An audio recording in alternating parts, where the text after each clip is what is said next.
بسم اللہ الرحمن الرحیم۔ السلام علیکم۔ مال و دولت کی حقیقت۔ لبنان کا سب سے مالدار آدمی ایمل البستانی تھا۔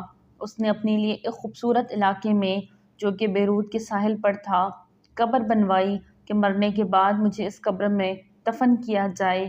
اس کے پاس اپنا ذاتی جہاز تھا اور جب دھماکہ ہوا تو وہ جہاز سمیت سمندر میں ڈوب گیا۔ لاکھوں ڈالر خرچ کرنے کے بعد اس کے جہاز کا تو پتہ چل گیا لیکن لاش نہیں ملی جسے اس قبر میں دفن کیا جائے جو اس نے اپنے لیے بنوائی تھی۔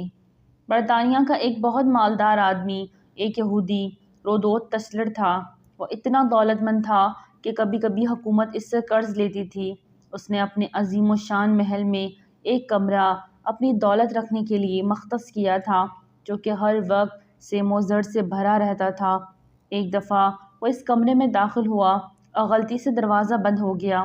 دروازہ صرف باہر سے کھل سکتا تھا، اندر سے نہیں۔ اس نے زور زور سے چیخ و پکار شروع کی لیکن محل بڑا ہونے کی وجہ سے کسی نے اس کی آواز نہ سنی۔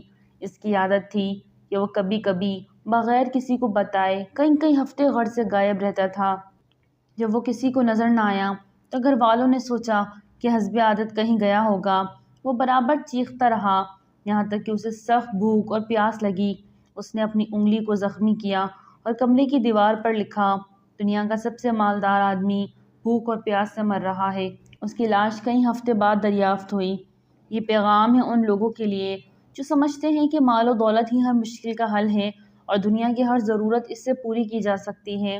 دنیا سے جانا ایک بڑا حادثہ ہے لیکن ہم نہیں جانتے کہ کب، کیسے اور کہاں جانا ہے۔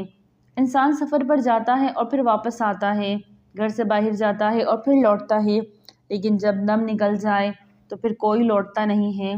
مبارکباد کے قابل ہیں وہ لوگ جو کسی پر ظلم نہیں کرتے، نہ کسی سے نفرت کرتے ہیں، نہ کسی کا دل زخمی کرتے ہیں اور نہ اپنے آپ کو کسی سے برتر سمجھتے ہیں اس لیے کہ سب کو جانا ہے۔ ایک آدمی ٹیکسی میں بیٹھا تو دیکھا کہ ڈرائیور قرآن سن رہا ہے۔ اس نے پوچھا، کیا کوئی آدمی مر گیا ہے؟ اس نے کہا، ہاں، ہمارے دل مر چکے ہیں۔ قیدی اس لیے قرآن مانگتا ہے کہ قید تنہائی میں اس کا ساتھی بنے۔ مریض ہسپتال میں اس لیے قرآن مانگتا ہے تاکہ اللہ اس کی مرض کو دور کرے۔ مردہ قبر میں تمنا کرے گا، کاش میں قرآن پڑھتا تو آج قبر میں میرا غم خوار ہوتا۔ آج نہ ہم قیدی ہیں، نہ مریض، نہ مرے ہوئے ہیں، قبر میں قرآن کی تمنا کریں۔ قرآن آج ہمارے ہاتھوں میں ہے، آنکھوں کے سامنے ہے، تو کیا ہمیں اس بات کا انتظار ہے کہ ہم ان مصیبتوں میں سے کسی ایک مصیبت میں گرفتار ہو جائیں اور پھر قرآن کو طلب کریں؟